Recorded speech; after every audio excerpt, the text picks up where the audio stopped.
Hey guys, we're back at it again, Circle Media, and today we have another special guest, our first jury member actually. Hey Derpy, how you doing? Hello, my name's Derpy. I placed 18th in Circle 13, and I'm very happy that I'm being interviewed here. Hey, Thank you. hey, I'm glad to hear it, man. But how about first let's take a deep dive into the jury. So as we all know, you were the first jury member, and how did you feel like once you got eliminated? How like what happened? I felt like it was too late. I felt like it was bound to happen. Considering the previous rounds, the retro rounds, um, my name is already like hot. People already wanted me out. It was very hard to defend. And considering I actually got sick that day and I couldn't talk for most of the day, um, people just jumped on my name because it was an easy vote. And I got kinda mad because I couldn't defend. But I did accept it because I already knew it was coming. There was no avoiding it. Oh, for sure. I mean, obviously we have had like one of the biggest players of the season come after you round after round. And you had a couple of pretty decent defenses over your time in Psycho 13. Can you give me like a little bit more of a thought of your thought process while you were defending? Like what must I say here to like have people not vote me out, or like what was your thought process? Uh, I didn't think that much actually. Uh, how do I explain this? I mostly just tried to make a defense, just to make a defense. I wasn't really trying to defend myself very well, considering I'm a social player and people just really like me, like to have me around. I didn't really feel like there was a big necessity for me to make great defenses. They were mostly overhyped, but uh, yeah, my defenses weren't that great. But there So was some fun. so basically Yeah. you're like okay, so basically you were just trying to like pump out like some type of defense, whatever, like if it was made or something, and then have like your social connections kind of just protect you from the big players. Yeah, that was basically it. Okay, cool, cool. Yeah. So now let's deep dive a little bit into your jury. So as the first member of the jury, what were like the initial reactions of like we just got revealed the jury twist.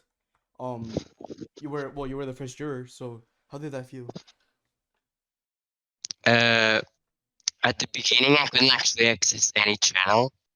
There was some bug. I needed to wait until doubles became a jury.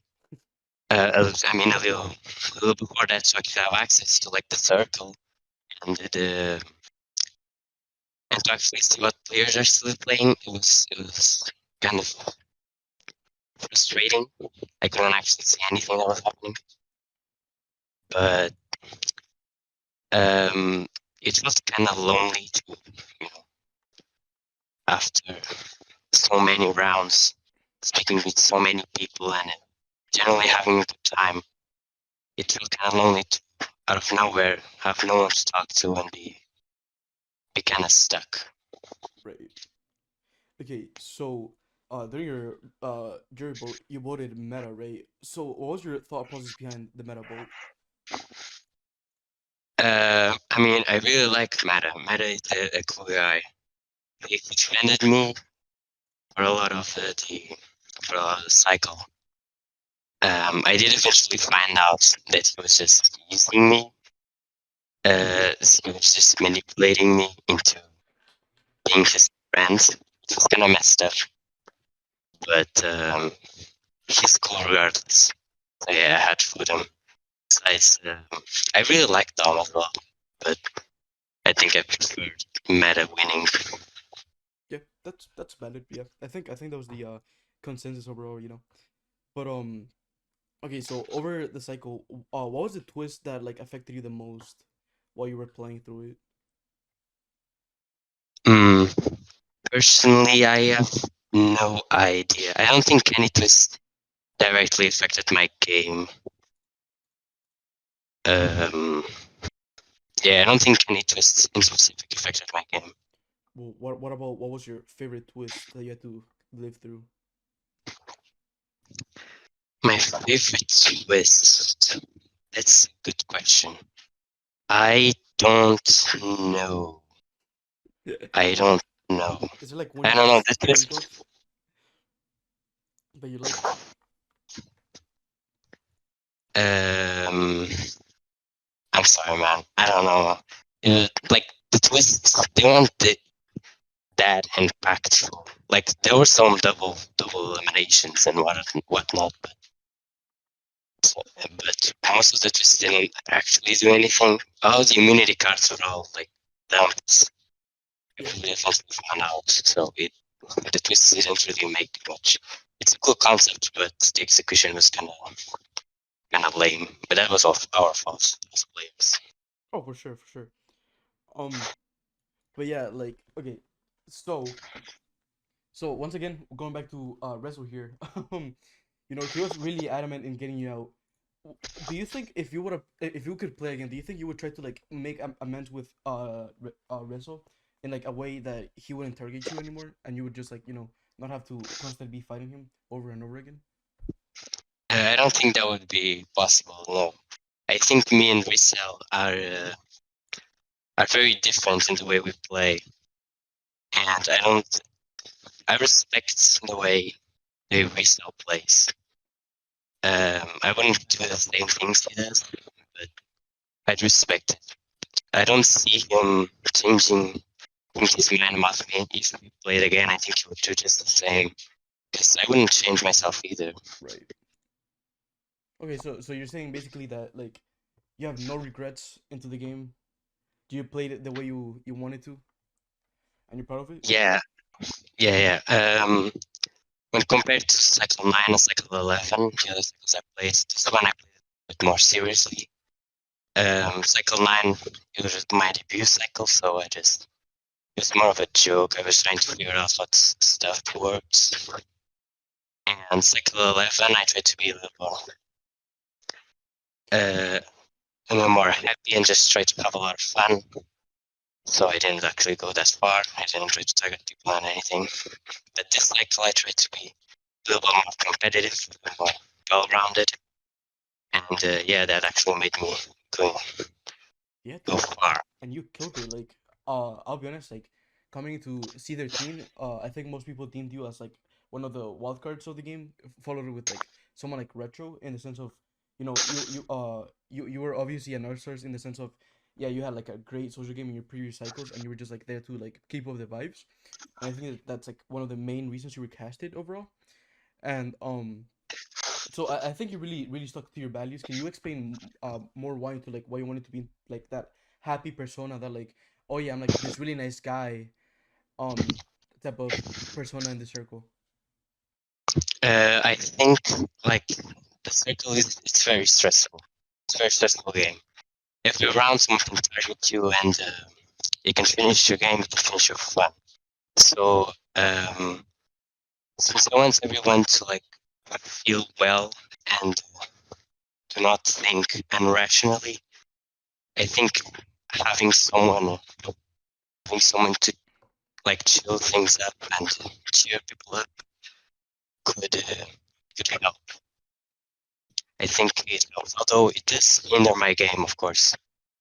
But I'm not really worried about that. I think my contribution goes over my game. I think maybe making people happier is it's better than having a good score.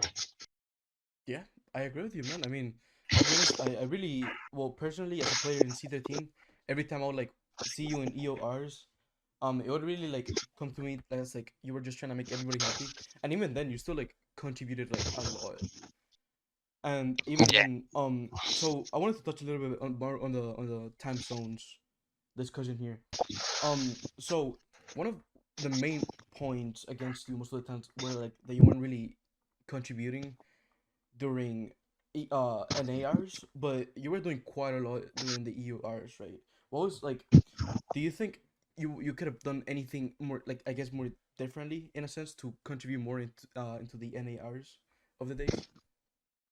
I could ruin my sleep schedule, but I don't think that was a good option.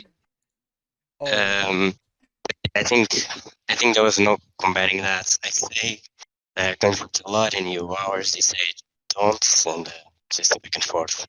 There's nothing I could do about that. dude, yeah, talking about the mental health part of the circle here. Were there times where you like couldn't sleep because of the circle? Or, like, just thinking of like, oh, I'm gonna get thrown, or oh, I need to do this to like keep my social standing, or oh, I need to, like, keep my strategy going. Did you have something like that during the cycle? Yeah, definitely. There were multiple nights that I couldn't really sleep due to the fear of being thrown or people not people going against me. Um, Considering I'm just trying to make everyone feel happy, knowing that that could just end at any point, someone like throw me, and since I'm online, I can't really defend right away. And then just everyone ambiguously agrees. Then even if I make a defense, they forget to change their vote, like what happened to Sky, and it could just end everything. So yeah, it just kept me up so nights. Considering also that for most of the cycle, I don't know if you actually saw that, I was sick, Right. and I was also impacting my mental health a lot. So yeah. Oh yeah. Um, about that, do you think that like a lot of in real life factors had a deep effect into your game? Yeah, that was really frustrating. I don't know, man. It was frustrating. Like couldn't do much. I had to sleep early. I had to like not use Discord as much due to it. I still tried my best, but my best wasn't enough apparently. Hey man, but like 18 on an Oxford cycle while facing all those difficulties is like a really good score. Um, who do you think were like your biggest allies through the cycle from beginning to end? Uh, Meta definitely helped me a lot. Like he went out of his way to defend me and to help me, which um, which is why I'm not really mad at him because if he was just trying to manipulate me to convincing me it's to like be on his side, I don't think he would go that far. He did go for long extents. He did put himself in danger to just try and defend me. But besides meta, I think guest also helped me a lot.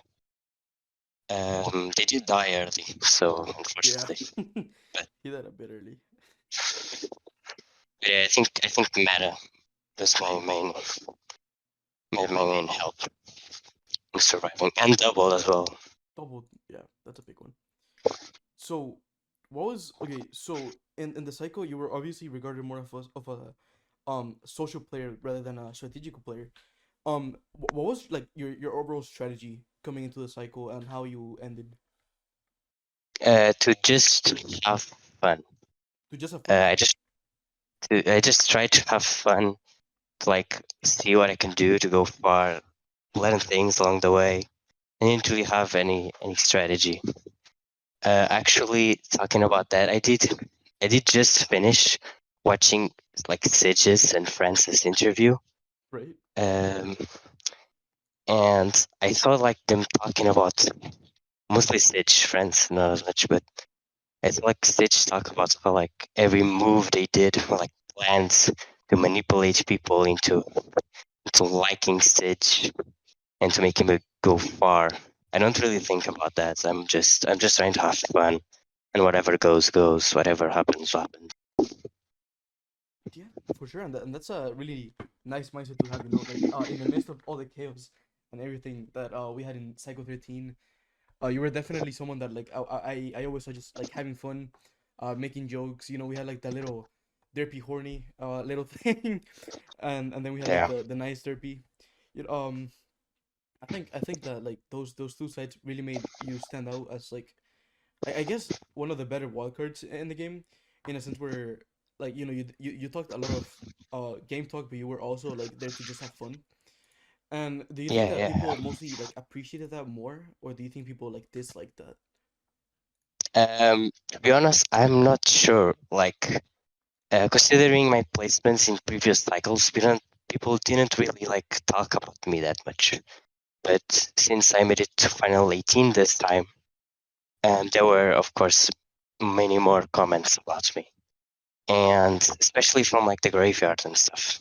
And I saw that people thought I was just being fake, like trying to be nice for a strategic way, like pretending that I was having fun just so people wouldn't target me, which is mind-boggling. I think some people saw me just as someone who's not actually that nice, and it's kind of frustrating because it kind of kills the whole point of being nice.